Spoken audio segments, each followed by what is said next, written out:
Hello and welcome back to Hakim's Video Journal. Today is Monday. Let's get right into it. Um, in which I don't remember kind of anything that happened on Monday, and I didn't really journal anything either because I have been forgetting to journal. Oopsies. So, yep. Oh, yeah. I am pretty tired right now, and moving on Saturday, which is not the day I'm moving. I'm leaving on Thursday. So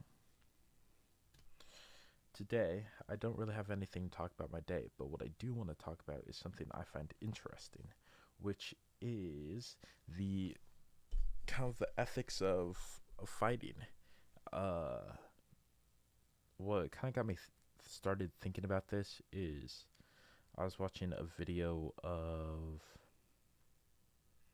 I think it was an amateur fight where somebody, if you know John Jones, kind of popularized the oblique check or, I don't know, knee stomp uh, in MMA.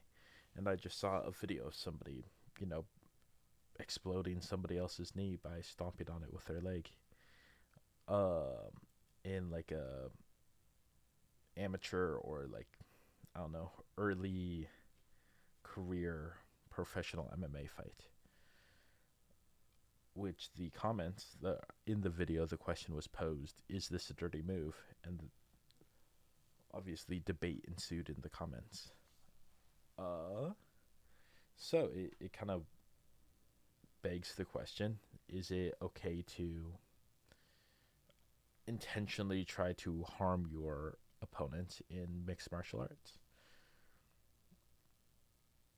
It's an interesting question, especially just in the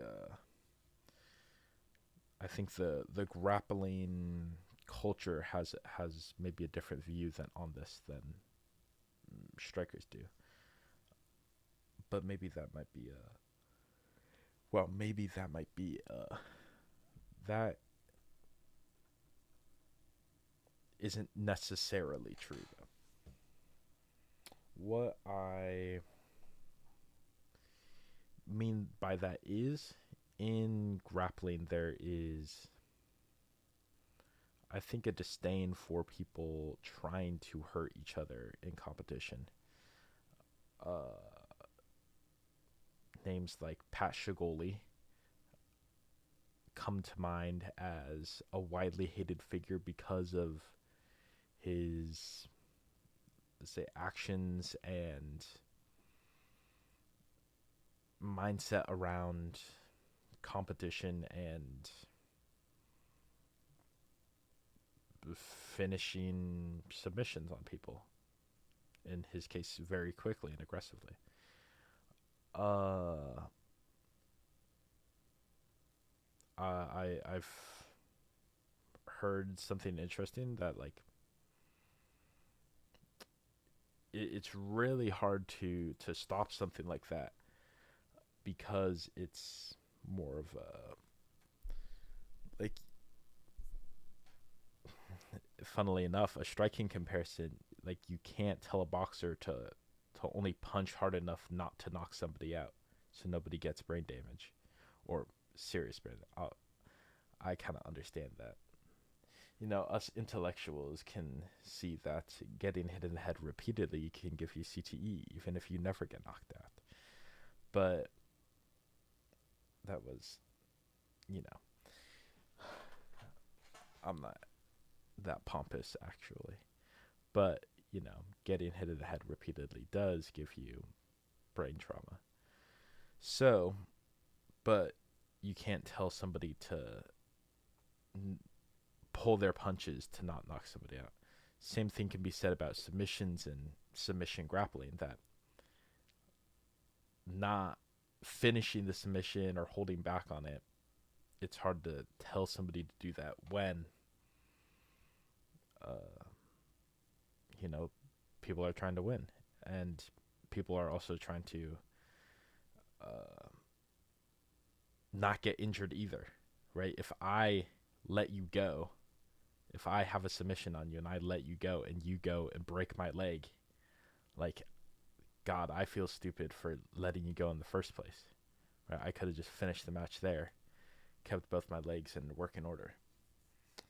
But so, kind of back to the question of oblique checks being a dirty move, or knee stomps, or whatever you would like to call them.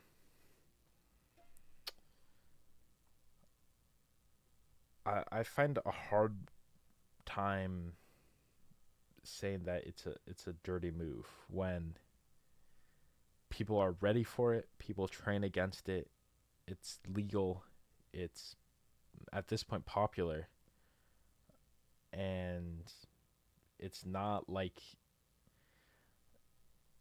uh trying to, I think, John Jones, also love him or hate him, but when he was asked about it, he referred to his coach, who I believe, I'm paraphrasing, but you know, in this fight, you're trying to give me brain trauma. You're trying to make sure I can't remember the names and faces of my family, that I can't like do 10 plus 10 in my head.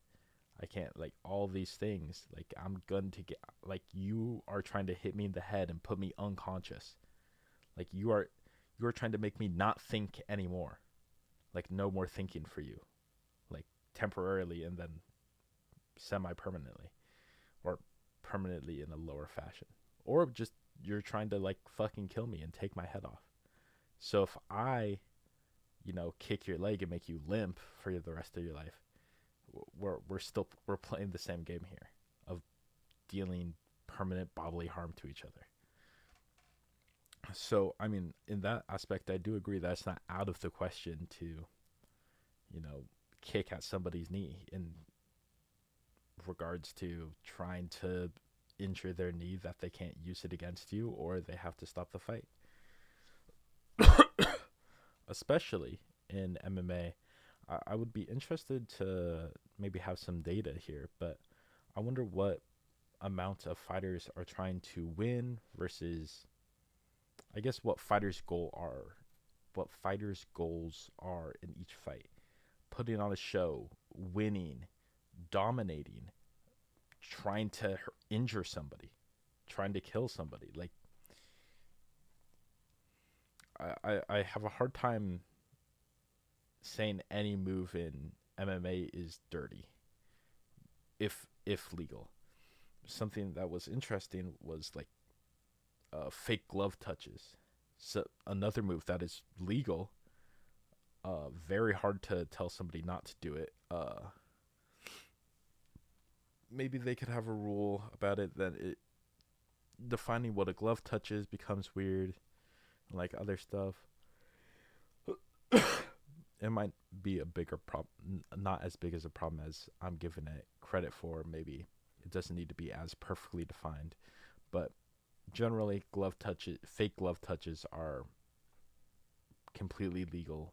But that's something that more intuitively I and other people see as dirty. So, something I want to keep thinking about.